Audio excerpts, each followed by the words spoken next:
وملائكته يصلون على النبي يا أيها الذين آمنوا صلوا عليه وسلموا تسليما اللهم صل وسلم وبارك على سيدنا محمد وعلى آل سيدنا محمد. بسم الله الرحمن الرحيم. الحمد لله رب العالمين والصلاة والسلام على أشرف الأنبياء والمرسلين سيدنا محمد وعلى آله وصحبه أجمعين. Alhamdulillah, para jemaah dirahmati Allah Subhanahu wa taala. Pertama dan utama sekali kita memanjatkan kesyukuran kita kepada Allah dapat kita berada pada hari yang bahagia ini, dan insya-Allah taala untuk kita meneruskan pengajian dalam menjawab kemusykilan agama. Mudah-mudahan Allah menjadikan sesi ini sesi yang diberkati oleh Allah, dan mudah-mudahan Allah memberikan kepada kita kefahaman dalam agama dan ketakwaan. Amin ya rabbal alamin. Jadi insya-Allah kita akan masuk kepada soalan kita yang pertama.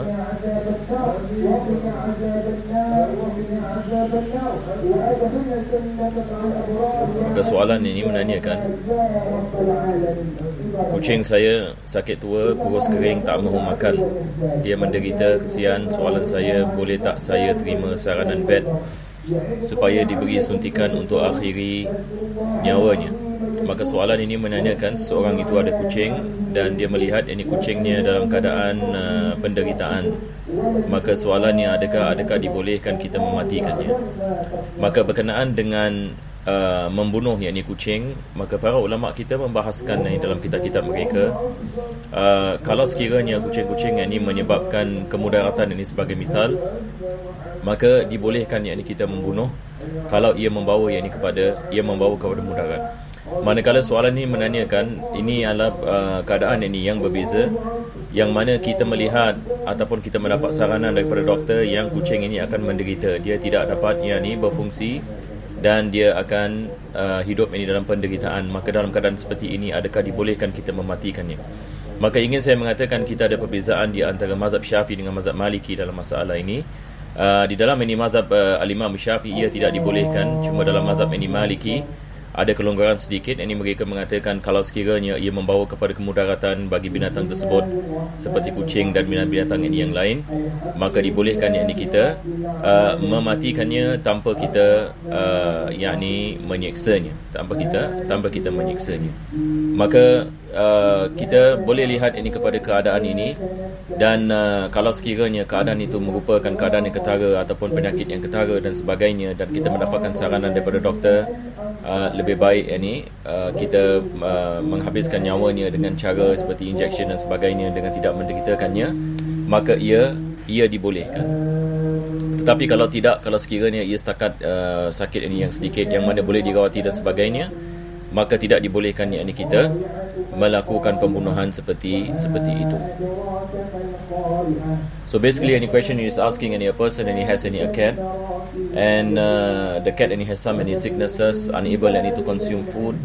So the question is asking, is it permissible that we kill by injection to end the life of the cat, so that the cat is not in a state of in pain? So it depends, and if the situation is such where the cat is in extreme conditions of pain, then there is any opinion within the Maliki madhab that says that we can end the life of the cat without incurring any harm to it. Wallahu a'lam bis-shawab. Sekarang kita pergi kepada soalan yang kedua, menanyakan, Assalamualaikum Ustaz. Waalaikumsalam. Faham bahawa dalam mazhab Syafi'i, pernikahan yang dilakukan seorang wanita waktu hamil kerana zina dengan lelaki yang menyebabkan perzinahan tersebut adalah sah. Tetapi dalam mazhab yang lain yang berpendapat pernikahannya hanya sah setelah anak itu dilahirkan. Oleh itu, haruskah pernikahan dilakukan setelah lahirnya si anak supaya pernikahannya sah? Dan jika pernikahannya sudah sah, adakah anak ini masih tergolong sebagai luar nikah, dan adakah si anak tergolong bukan mahram kepada ayah kandungnya? Mohon pencerahan ini Ustaz. Soalan ini kita telah membicarakan banyak kali. Cuma soalan ini menanyakan, ada pendapat mazhab ini yang lain yang mengatakan apa kita mengatakan pernikahan hanya sah bagi wanita zina yang mengandung, hanya sah setelah dia melahirkan anak tersebut. Memang ada pendapat yang mengatakan sedemikian. Itu sebab saya sentiasa mengatakan lebih afdal kita orang yang mengandung daripada zina melakukan pernikahan selepas melahirkan anak, bukan semasa hamil. Ini adalah yang paling baik sekali. Walaupun dalam mazhab al-Imam Syafi'i kita ada pendapat yang mengatakan sah pernikahan kalau sekiranya dia menikah dalam keadaan hamil. Tetapi kita ada kaedah dari Ibn Fiqh mengatakan al-khuruj minal khilaf mustahab. Keluar daripada perkara-perkara yang ada khilaf adalah digalakkan di dalam agama.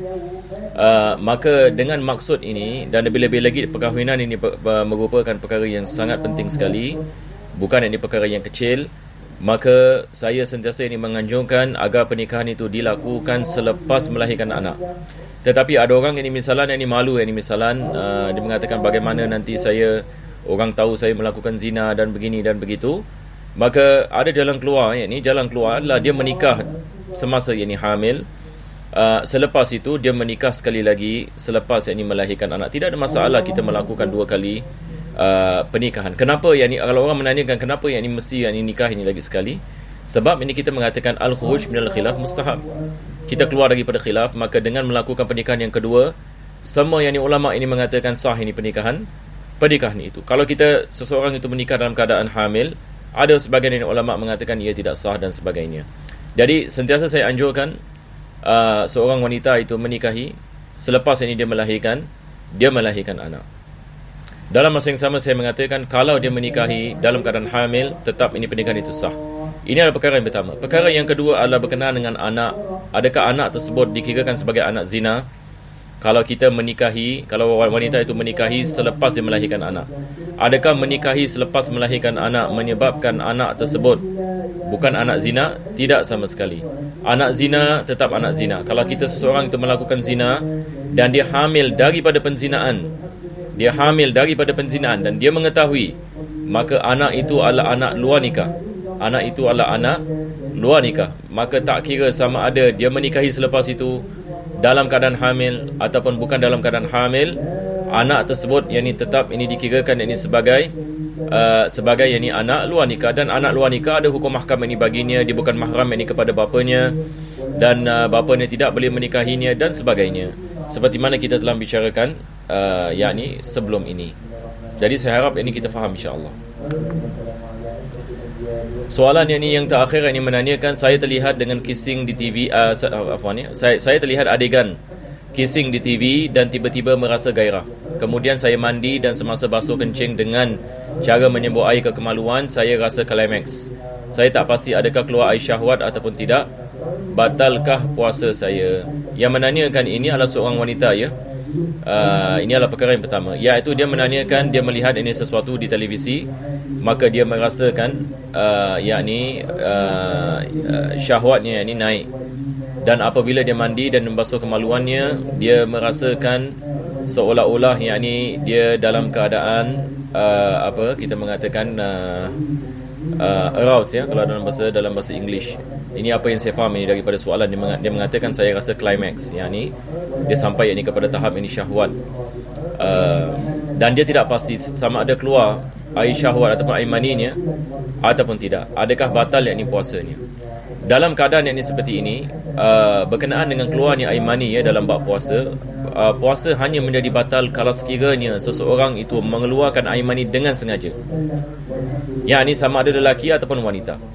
Seseorang mengeluarkan air maninya dengan sengaja, maksudnya dia melakukan sesuatu kepada kemaluannya dengan sengaja untuk mengeluarkan air mani. Kalau air maninya keluar, batal puasanya. Tetapi kalau sekiranya seseorang itu dia setakat mandi dan selepas itu terkeluar air mani, maka ini tidak membatalkan puasa. Jadi kita harus membezakan seseorang yang sengaja mengeluarkan air mani dengan seorang yang tidak sengaja, mengeluarkan air mani. Ini adalah perkara yang pertama. Perkara yang kedua berkenaan dengan soalan ini, wanita ini dia tidak pasti sama ada keluar air mani ataupun tidak keluar air mani. Maka asalnya tidak keluar air mani, maka puasanya tetap sah. Sebab dia dalam keadaan syak. Walaupun keluar air mani, seperti mana kita mengatakan, ia bukan perbuatannya, yakni maksudnya dia bukan sengaja untuk mengeluarkan air mani, maka ia tidak membatalkan puasanya. Alhamdulillah rabbil alamin. Allahumma salli wa sallim ala sayyidina Muhammad wa ala ali sayyidina Muhammad. Rabbana atina fid dunya hasanah wa fil akhirati hasanah wa qina adzabannar. Sallallahu ala sayyidina Muhammadin wa ala alihi wa sahbihi wasallam. Alhamdulillah rabbil alamin. Taqabbalallahu minkum.